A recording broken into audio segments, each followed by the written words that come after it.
Nah, no one will ever muzzle Nope. Godzilla. Little ever muzzle Godzilla. Although when you think about it, Godzilla does not get nearly as much flack as Gamera gets in his movies. I mean, That's Gamera. a good Yeah. segue. I want to talk about Yeah, Gamera. I mean, they did start doing that with like Godzilla versus Mechagodzilla, where this like sprays of blood would come Blood out. coming out, But yeah. but there were part. I've only seen the first Gamera and Gamera Super Monster, which compiled like all the fight scenes with And a that new great story. song and the But Wonder like he Woman nearly movie. got his arm cut off because his Yeah. arm was like hanging on by a thread, and like how did you even freaking heal him? He can heal. He can heal. It just Yeah. might take him a Turtle while. power.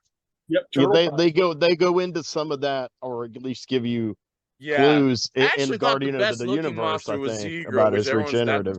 that Gamera versus Zigra is the worst one, but like No, I said, Gamera Well, I've only seen Gamera and Gamera Super Monster, so like okay, so Oof. let me tell you what I've seen with Gamera and what I thought of these two, which I think are bookends. So the first Gamera, it turns out I had never seen it unless I saw it when I was a little kid, and it's possible totally forgot. Um, I thought it was pretty incredible. And yes, it does kind of stay the menace through the whole movie, but I still liked him yeah, and there's rooted still a for him. connection with the kid who thinks the Gamera is his little turtle Tibby. Well, there's so much in that movie that, I mean, of course, it's the kid, but we're used to that convention. The kid believes in Gamera.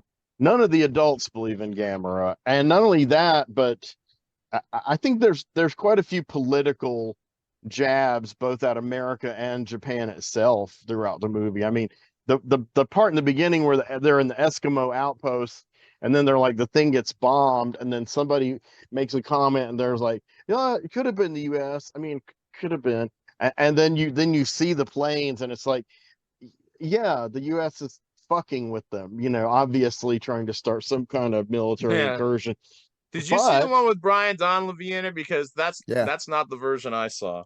no, My no, the version I saw no. was dubbed, but it I, wasn't the one with Brian Donlevy. I don't have that high on my list after seeing it Yeah. today. I'd rather not see any bad Anglo acting if I can help it, but or dubbing or whatever. But Oh, one of the worst is Half Human, but I really want to see Half Yeah. Human in the yeah, original I've seen version. that. It's Good okay. luck finding it. All right. Yeah. So Good anyway, shape. the thing with Gamera is he there's this politics, and there's this doctor um named Hidaka, and he's kind of he looks more Russian than Asian. He looks kind of like Joseph Stalin, and you're not sure if you're supposed to like him or not. He's very imperious and ponderous and everything. And I think they're also trying to sell him kind of as a authority slash paternal figure. But I don't think it always works because they're always using the little kid as the audience surrogate, anti-authoritarian, one person who loves Gamera. And there's some evidence that the kid has some kind of connection with Gamera, like when he says "save me" and Gamera saves him. But there's really not any concrete evidence that Gamera gave a fuck about this kid, or if he did, he gave a fuck about this kid, but that's it. He didn't care about anyone, the rest of the human race. Huh? He eats children. That's the plot twist. He He's doesn't eat children. Now we'll get into that other. It's Gaios that eats the children, Yeah. but Gamera Yeah. has to pay for it for some There are reason. actually very few kaiju that eat people, and Gyra is one of them. Right. Right. Okay, I so mean, let me. Godzilla lives off nuclear energy. He doesn't eat people. Right. So, well, that's a good point that you segued into. Is that in this version, even though he's a turtle and he has some aquatic leanings, he's not really that aquatic. I mean, he lives on fire and he breathes fire like Godzilla, and he can eventually absorb almost any kind of energy and either heal himself or get stronger. I thought his makeup, I mean, his costume was incredible. I thought the lighting was in the night scenes. I thought it was up there with Gojira. I thought it was moody. I thought it was menacing. I love his voice. It's sort of like Godzilla, but a little higher pitched. Mhm. And It's love the distinctive. design. It is distinctive. And His voice. the thing about it is, though, you've got like the heroine, and then you've got this Hidaka guy who's kind of like the know-it-all scientist guy. Then there's kind of a more benevolent older scientist guy who's a little more open-minded about, how do we deal with this? And then there's this reporter character who, I guess, depending on how you read the movie, either the budding love interest for the heroine, though he really never makes it out of the friend zone, even though he tries really hard to the point where it's almost distracting. But luckily it's, he keeps calling her its goddess of good luck, like every time. And it's like, I've been this guy. Every chance he sees a woman, he's going to throw his little catch hit on her, his hit. We all know that Gamera is going to win her heart at the end. That's just he well, Gamera's got the kid's heart, but see, the kid, they keep telling the kid that turtles are bad. So like the dad is a negative authoritarian figure who of course is working on the thing too.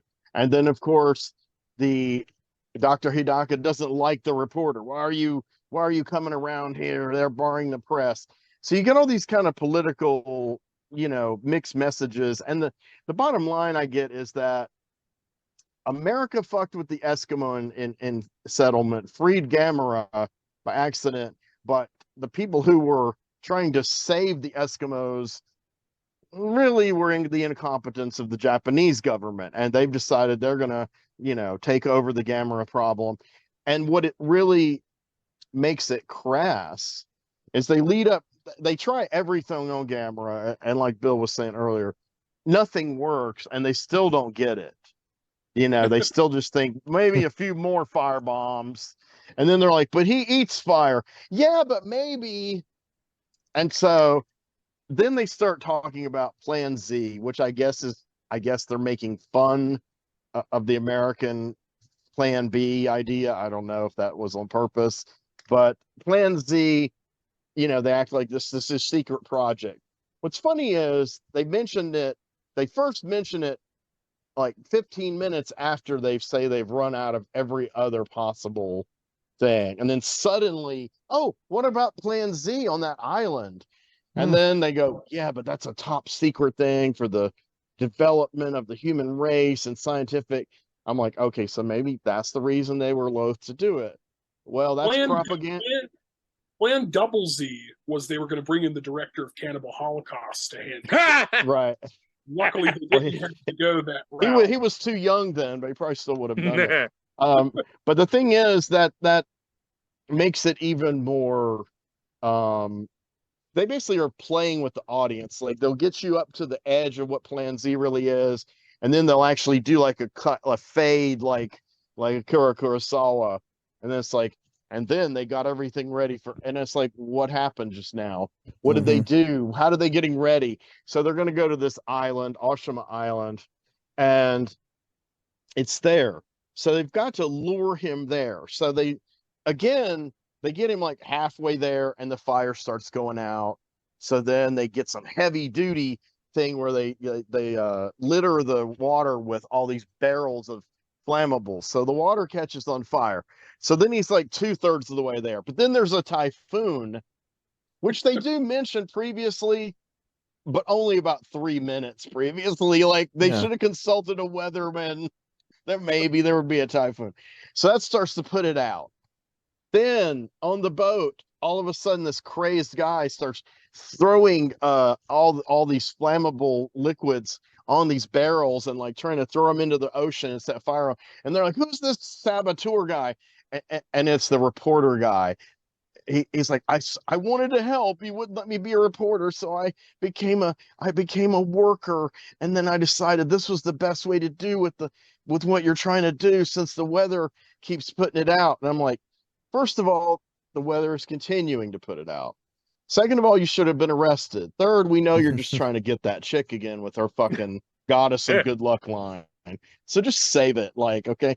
And then, I mean, by that time, the older professor with the long white goatee, he looked cool as hell. He was the only, I mean, the female character, I was starting to lose respect for because she was like not seeing what an idiot the reporter was. I had sympathized with him up to that point. But the older guy, he's like got all the right advice. And of course, he's like not sure what the best solution, but let's do this. So Hidaka, of course, has his head up his ass the whole time because he takes credit for everything. And then he's like, get him over here, get to Oshima Island. And so they get him there. And you still have no clue whatsoever what they're gonna do. There's no clue at all what they're gonna do. And then it looks like a big stadium. And then I'm like, okay, so this is gonna stop Gamera. And meanwhile, they're still along the way trying fire. It's like you've got him there now.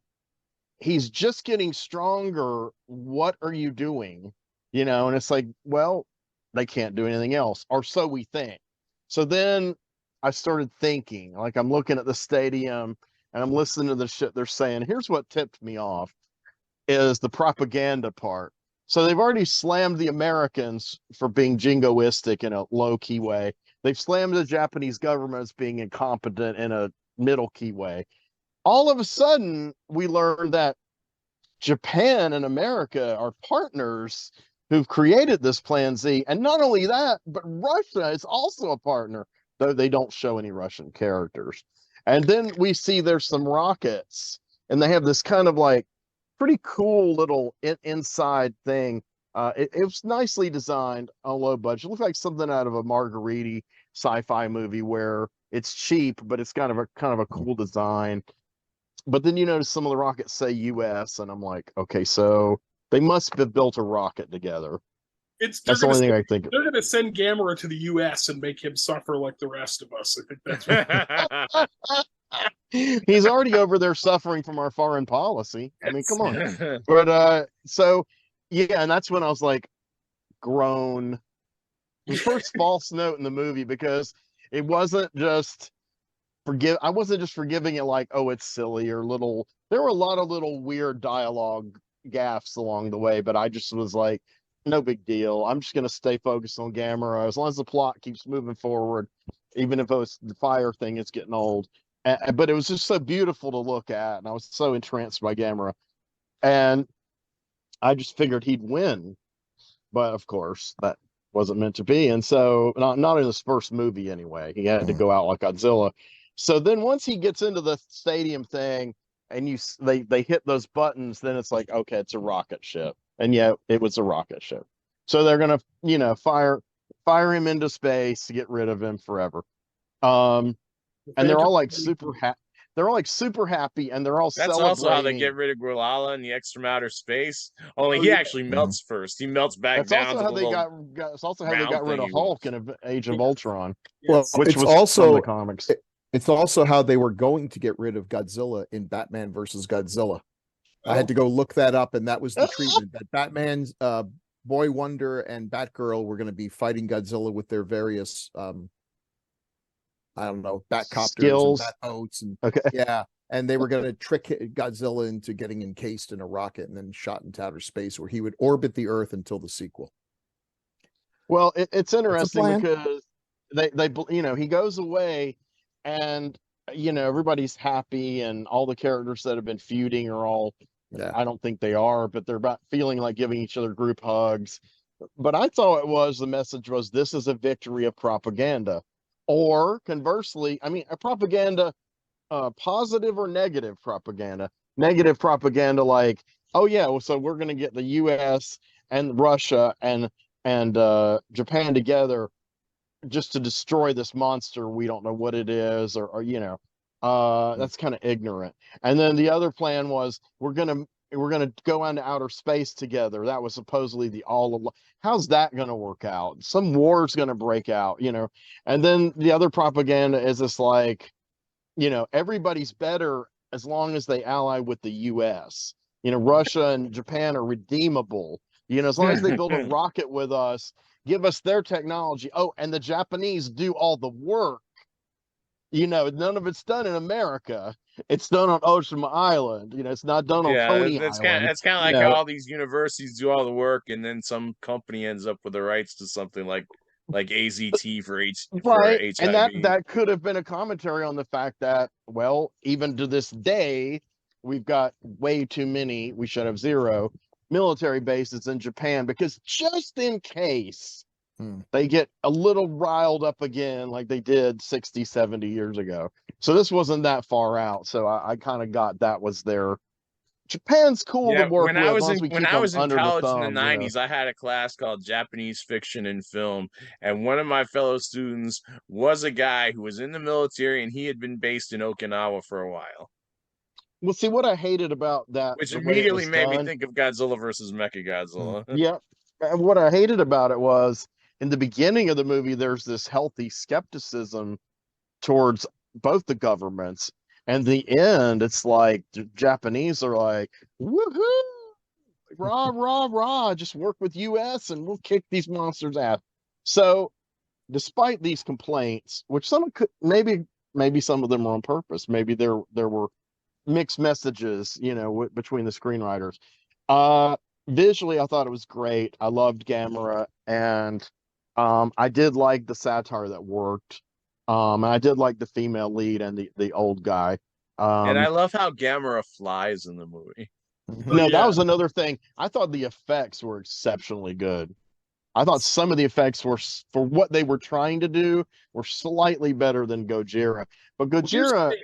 I'm going to be sacrilegious and say that I uh-oh. think that the 60s and 70s Gamera effects are a little more ingenious than the 60s and 70s Godzilla movies. Well, I agree, but you know, I have this theory about science fiction effects, and I think I've been proven right enough times. Uh, Minimalism holds up over overblown stuff. So the day the Earth stood still looks cutting edge. The beams are slender, the light is a certain way, and then you know, and it dissolves. There's no explosion. You know, there's no attempt to make the ship look like some incredible star vehicle. It's just, it's very round. It's very plain. Gore is very, you know, gray and metallic, except when you see the rubber parts. But I mean, it looks, it would look beautiful now with those designs. Now they would call it retro. It would be so brilliant. And I think that's true of Planet of the Vampires. It looks Yeah. incredible, and Star Trek in the 60s looks pretty shitty. I mean, because they didn't, it's not that they didn't have the money, it's they didn't, they had great writers and good actors. They didn't hire very good production designers or cinematographers, you know, and that really, I think it made it look dated when it didn't need to let us. If they'd have tried to be less ambitious, you know, like the Cage to me looks better than the original series, because the Cage just like, yeah, we got a few bucks, black and white, let's just, you know, do what we got. I mean, you know, because they had a great ship design, so they were halfway there. um but I kind of feel that way about Gojira. It holds up, and I really felt that way about this Gamera. I felt like you know, the what, you know, the effects where you find out he flies. I thought they looked great. You know, the opticals were just right. They weren't like over the top. I mean, and the times when he's shooting flames out of them, well, those are real flames. Yeah. That's Yeah. all they could do back then. And another Yeah, effect, whereas Godzilla's radiation breath was mostly done with optical effects. yeah, and I think that looks good too. Now some of the subsequent ones to Gojira, when they try to throw in lightning and different things, not all the opticals looked great, you know.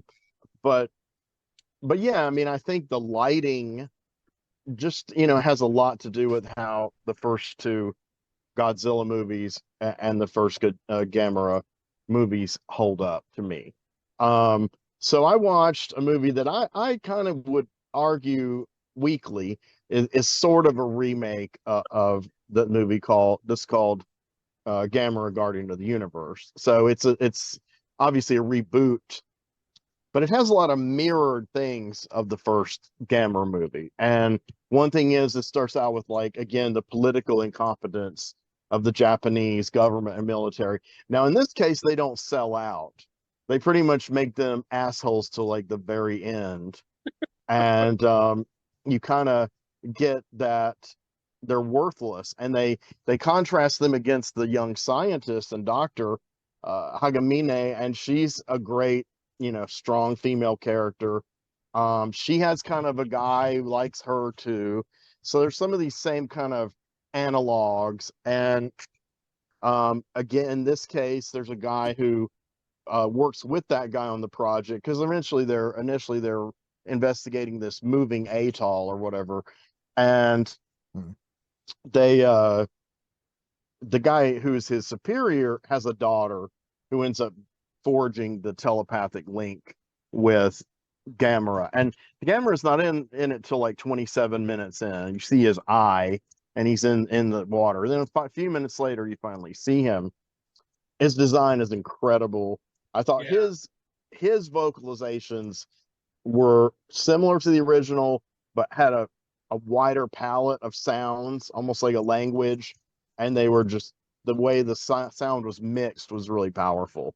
And when he screams, the inside of his mouth is like super detailed, and the texture and the viscosity, it's just like he looks incredible. Those 90s GAMERA's movies, the costuming they do for GAMERA in all three of them is probably some of the best suitmation, I think, in Japanese kaiju cinema, because it just looks amazing. And he looks slightly different in Guardian of the Universe, Revenge of Iris, and Attack of Legion. He looks different in all of those, of the movies slightly, but yeah, I think the suit is amazing, and his flying effect is really incredible in those too. Yeah, because they instead of going in his shell, he just retracts his back feet in his shell and jets off, and of course that's become iconic as the current GAMERA. Yeah.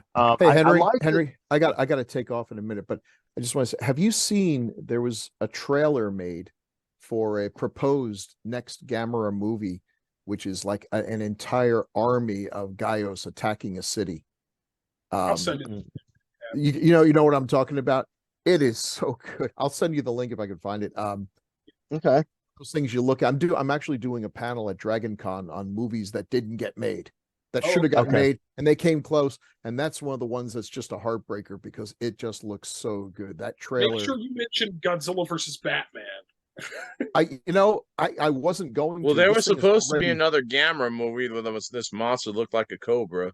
Yes, I saw that too.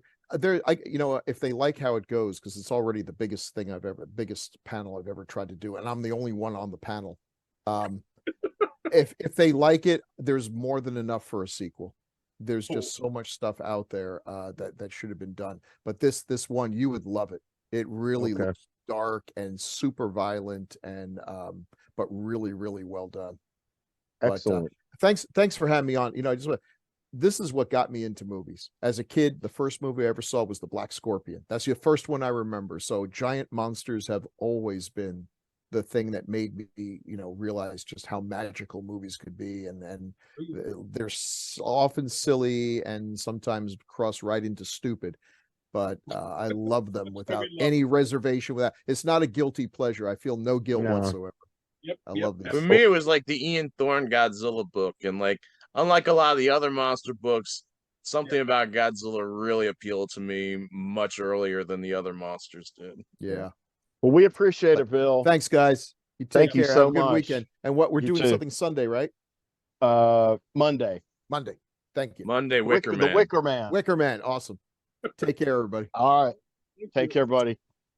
So, Guardian of the Universe. I'll just wrap up with some of my thoughts, and Bill didn't really riff on it, but I would like, you're welcome to, Tim.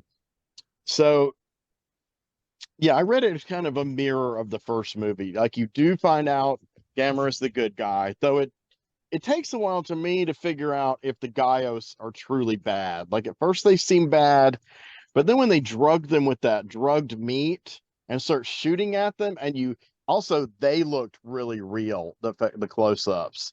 And I felt sorry for them, but that was a bait and switch. Or maybe it's just me and my animal thing. I was just like, man, this is brutal. What the hell? And whereas the leading lady, she was like really rah, let's, but then when she saw their expressions, she looked kind of like, oh no, maybe this is kind of brutal. But I almost feel like she wanted to destroy them. Well, she did. She wanted to destroy them rather than capture them.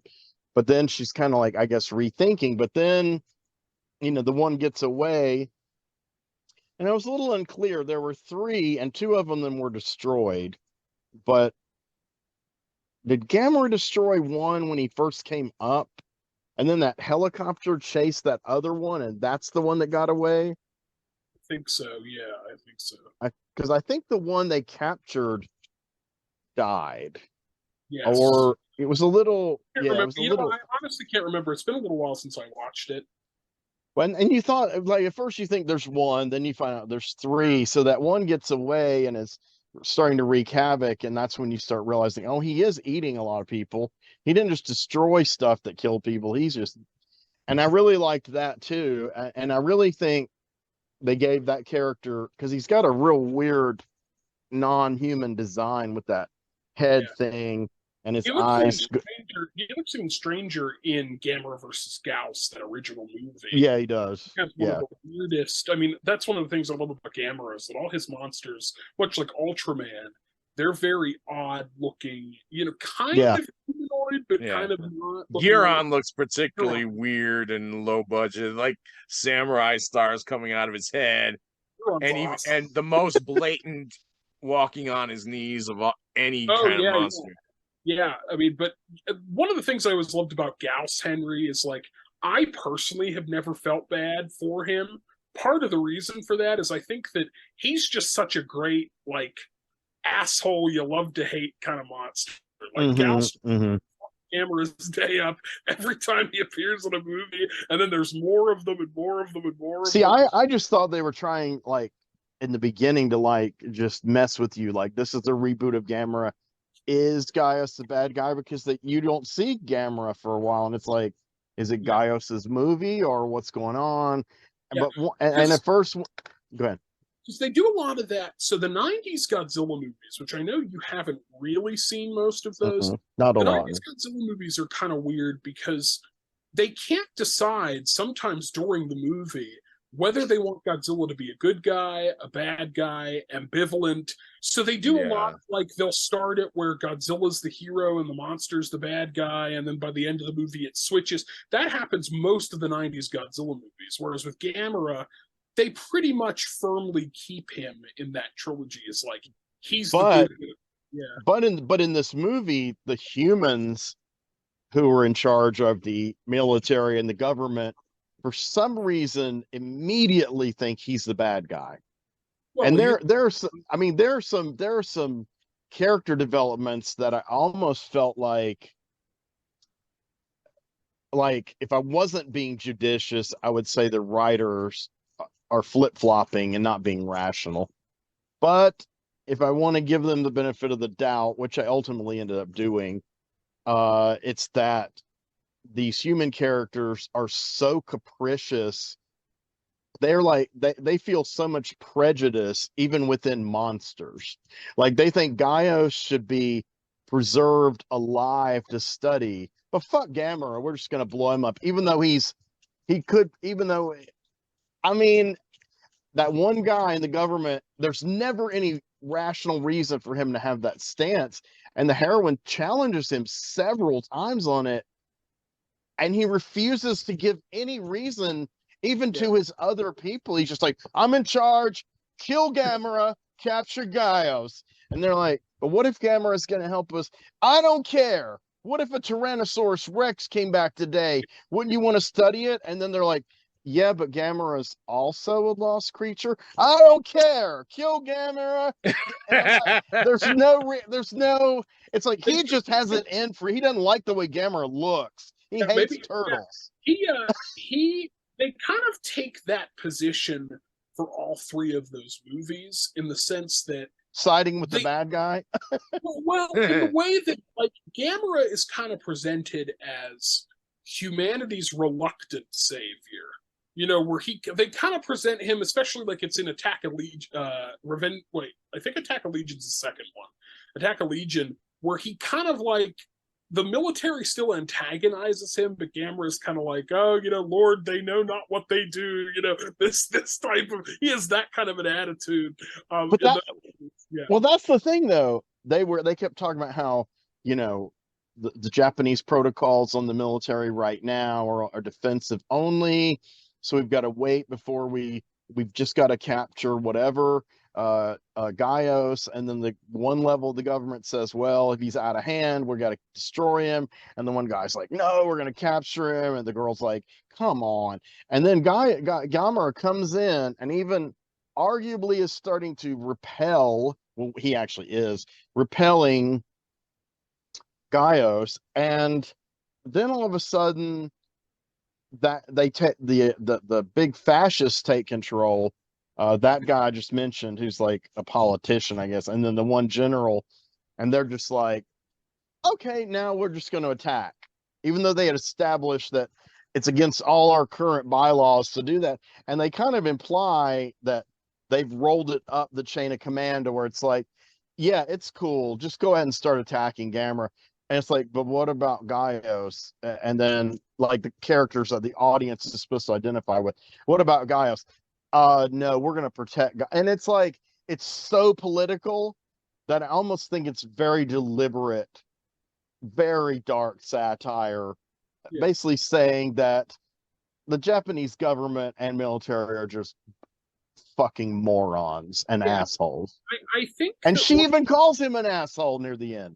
I think that one of the reasons that Americans, or the average American, doesn't really understand kaiju movies are probably, in my opinion, some of the most charged politically and sociologically monster movies ever. And we all know that Americans don't particularly like that kind of stuff. When you watch the Japanese movies in particular, they're very, very critical, even of their own government, their own people, the way that they do stuff. And that makes a lot of Westerners kind of uncomfortable. They like think of all those 50s American monster movies compared to like Godzilla, where, yeah, they defeat Godzilla, but think of all of the destruction that he does. You never really saw that in a movie like Beast from 20,000 Fathoms, where, yeah, he kills some people, but, the military wins in the end, and you have a lot of these movies where the military really isn't successful. I think that's probably one of the reasons I liked these Japanese films when I was younger, and I wasn't much into the American ones. Yeah, me too. And as I was reading, I mentioned this book before, the Japanese film art and industry, and they talk about militaristic films and how a lot of times, even though there's nostalgia, they really don't show the military in a sympathetic light, even films that are set after World War II. Mm-hmm. There's a lot of American monster movies, for one reason or another, and I'm not even talking kaiju. I just mean even like Frankenstein, werewolf movies, things like that. It's always, modern technology, that kind of stuff. It always wins out in the end. The Westerners know what to do, and in Godzilla movies, Gamera movies, you name it, we're kind of helpless with that kind of stuff for one reason or another. And I always like that better. And if you notice the American dubs of those movies, they become a little bit more pro-military, I think, than the Japanese. Probably. For one reason or another. Or even like when Raymond Burr is in Godzilla King of the Monsters, he kind of like tries to take credit for like, for the oxygen destroyer, like, yes, this was totally mine and the Americans' idea to kill Godzilla. It kind of back to what you were saying, Henry, with the Japanese build the rocket, but the U.S. take credit for it. It's kind of the same thing, and that's one of the fundamental differences between the American dubbed versions of those movies and the Japanese versions, where the Japanese one, because they're a little more open with like, hey, we're going to criticize this stuff sucks. We're gonna kind of show a mirror to ourselves. And well, it's kind of like you were talking about with the Return of Godzilla and Godzilla 1985, which is the American version. They were trying to launch a missile, and the Russians were trying to launch a missile, and the Return of Godzilla, they were trying to stop it from being launched. Yeah, or even for me, to be honest with you, the most fundamentally flawed element of that 1998 American Godzilla movie is simply that it portrays the military in a positive light. They win out in the end. they kill Godzilla because they're resilient and, we're Americans and you don't fuck with New York and all this kind of stuff. And that's not what Godzilla's about. Yeah. That was the era. That was the era of you had tons of obviously indie and counterculture movies, but in Hollywood, that was the prevalent. The stranger is the bad guy. The American military will kill him, and even if the president himself has to, fly the plane. I mean, Independence Day is like front to end propaganda to me. Yeah. It's just totally unbelievable on every level. And there you got the same people making the film. And the fact Roland Emmerich, exactly. And he's not even American originally. Yeah. And the fact that they did that with Godzilla, I think that shows you why American versions of like Godzilla really get lost in translation. I like the newer ones that they do, like the MonsterVerse ones, but there's still something about them, that kind of is inauthentic. They're not super pro-military, but they lack some of that biting, commentary, kind of like what I felt the one with Bryan Cranston. I really didn't like that one. Well, I get that, and that's fine, but I just didn't really get the point of it. If you could, I know it's an action monster movie, okay, but as a Godzilla movie, I didn't get the point of it. No, I get that, and they also kind of, what a lot of these American movies forget about is that in the Japanese stuff, the humans are interesting, well-rounded characters, even if you don't like them. Right. One of these American ones, like, there's Bryan Cranston in Godzilla, but the characters aren't particularly interesting or memorable, or they just kind of go through the motions, and then it's like, oh, Godzilla's here. Okay, what are we doing? So, it's like the characters in the Emmerich film were awful. They were annoying as fuck. Yeah, exactly. Well, Cranston being in that is like, Raymond Burr was, that was kind of Raymond Burr in between him playing in about 20 different film noirs, every one of which he plays a more disgusting, evil, villainous character than the one before. And his redemption as Perry Mason and later humbled as Ironside. So that's kind of his, like, that's his that's kind of him. I know my older brother was a huge Raymond Burr fan. He was always watching Perry Mason and Ironside. I loved Ironside. And Henry, I don't know if you've ever seen Godzilla 1985 or Return of Godzilla, but in the American version, which New World Pictures put out, so it's very international, Godzilla 1985. I don't think I've seen it. They actually bring Raymond Burr's character back. Yeah, I do remember that. That was a big selling point.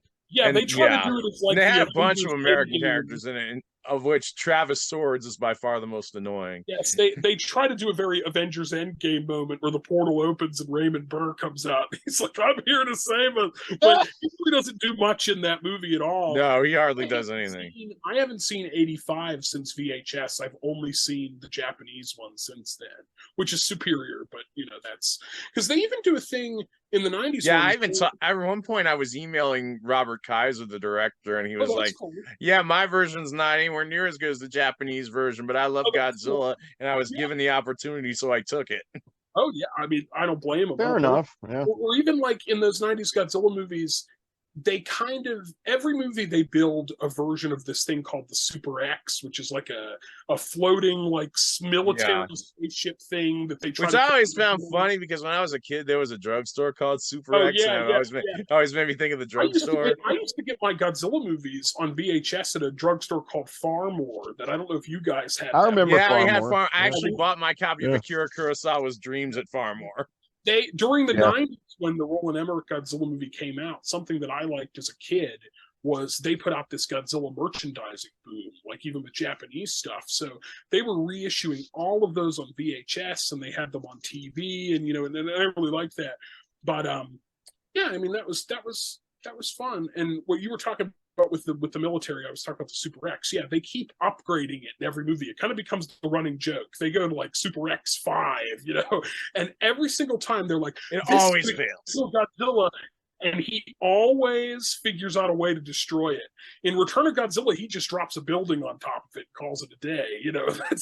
But they're constantly trying to innovate, and everything that they invent to kill Godzilla doesn't really work the way that they think, the way that they think it's going to work. And so Godzilla is like the super alpha genius of kaiju. He can outwit any human or kaiju. Oh, absolutely. And just give him enough time. I think people underestimate Gamera's a pretty good strategist himself too. He kind of is a good problem solver. He's not afraid to take to risk injury if he thinks his overall move is going to get the bad guy in another vulnerable position. Like when he flips him around in Guardian of the Universe, even though it cuts his cheek, he still managed to flip him over so he can take him all the way to the atmosphere, you know.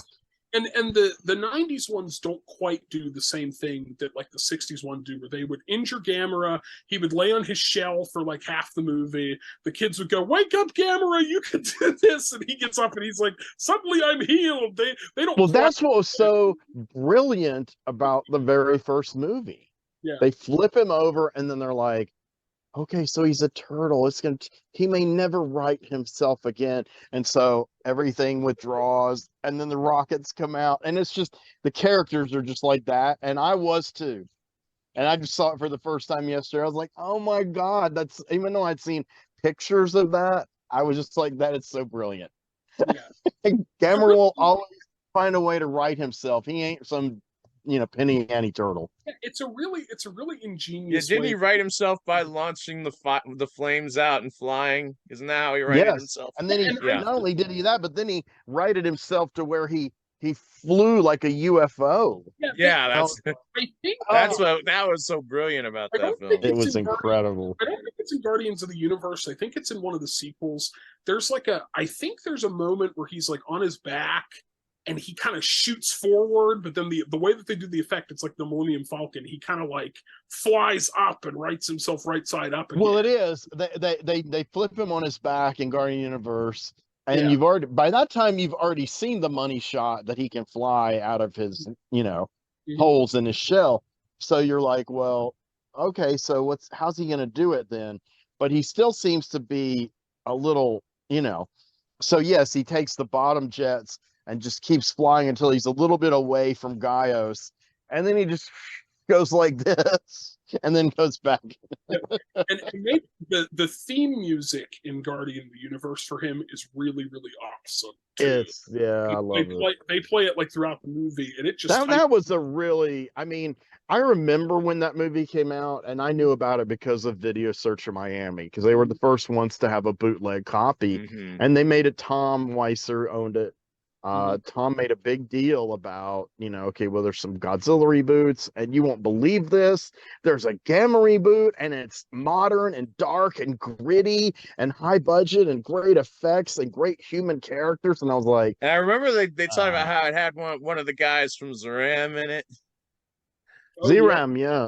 Zeram. And I remember when I was a kid, I went into a comic book store, probably the mid to late 90s. And they had a poster up for Guardian of the Universe, and I remember know who Gamera was. We had one here, a poster. The poster. Yeah, I remember seeing the poster when they first put it out on a real VHS, and they actually gave it a lot of attention. I think it was a lot of video stores and comic book stores had that poster. Yeah, and I just remember seeing it and being like, whoever that is, I want to watch that movie. And it took me a long time to end up watching the Gamera movies. They just weren't part of my childhood. They weren't on TV. Yeah, they weren't part of my childhood either. I knew who he was when I was a child, but that's it. Like I said, I'm talking as a teenager. I saw the first one and I saw the last one. Well, Scott, I can get you links to see all of them if you're interested. Whenever you're interested.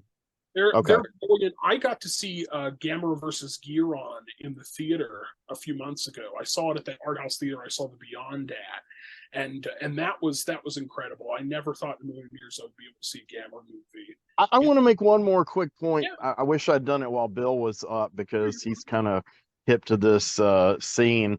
But one thing I wanted to say about the coinciding of these more serious reboots in the 90s, and then of course, like I said, us seeing the real versions, the Japanese as were intended, and the way a lot of Americans have greeted these as kind of silly, disposable junk food movies until the last 20 years or so.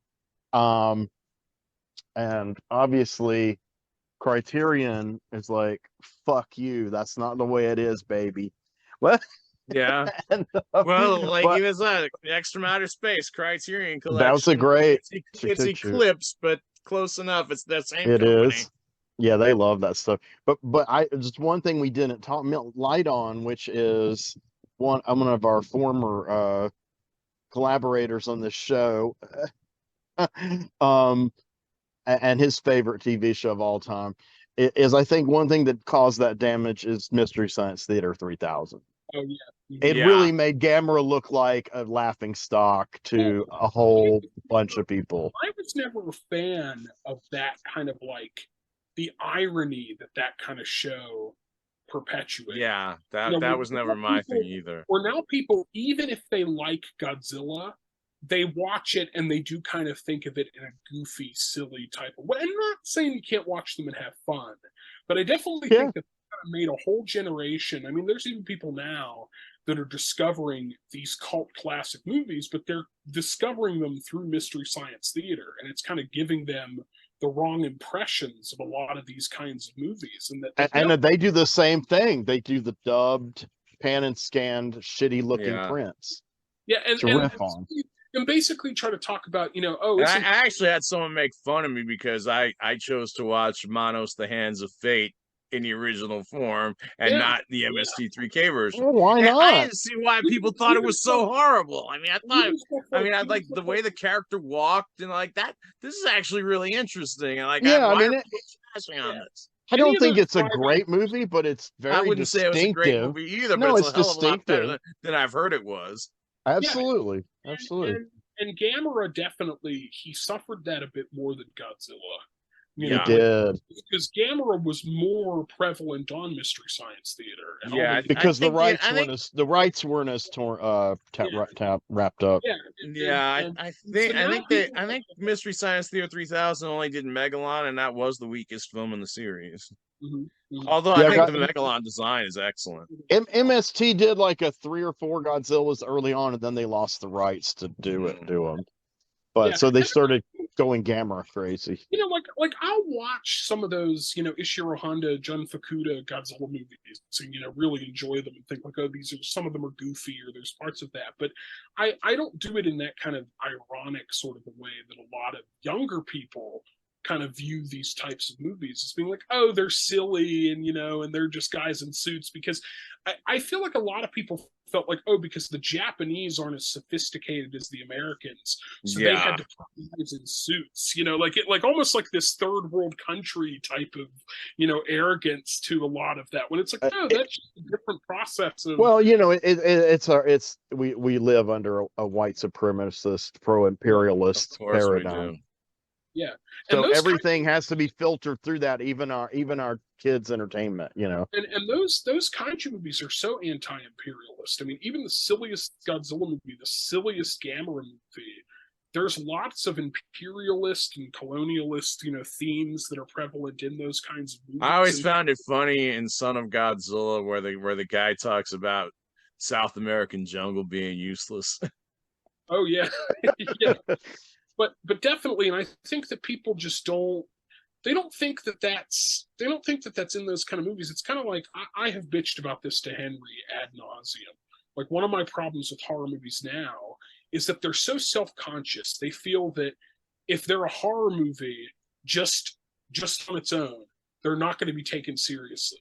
So a lot of the writers and the filmmakers say, I have to make this a horror movie that I have to put commentary in that's blatant.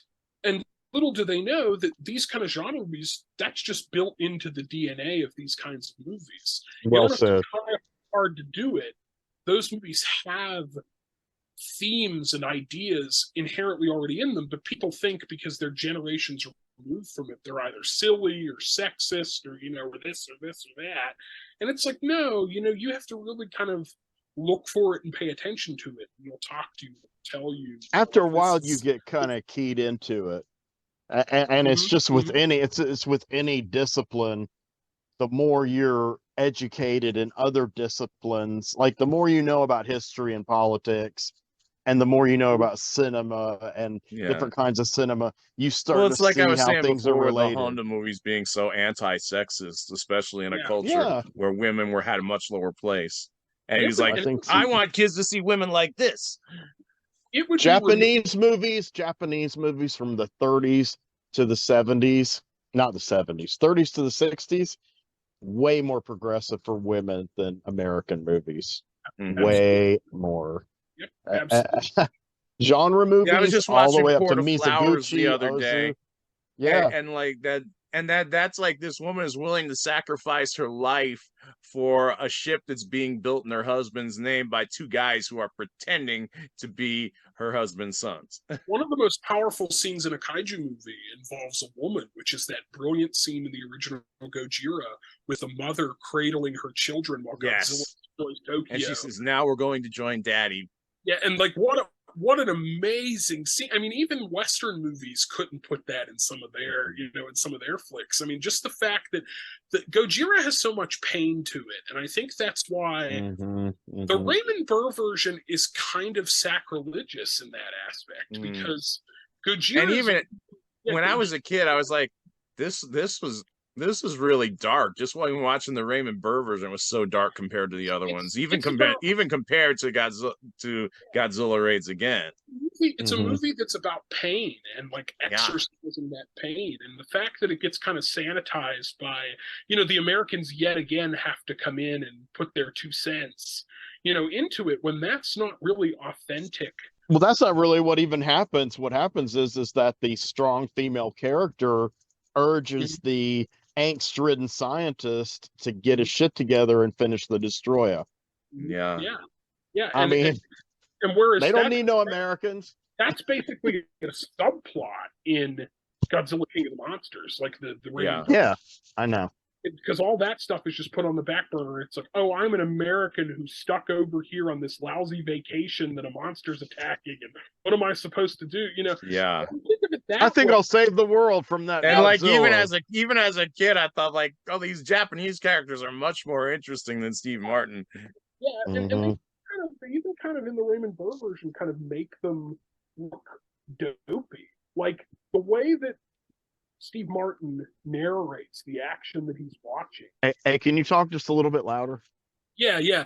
The way that Raymond Burr narrates the action when Godzilla's destroying Tokyo, he's kind of acting like, oh, the Japanese they don't know what they're doing. They're letting this thing just pick them to the curb. Like, I wish that there was somebody who could help them out, whereas it's not really like that in the Japanese version. I just always, once I saw the Japanese version, I couldn't go back.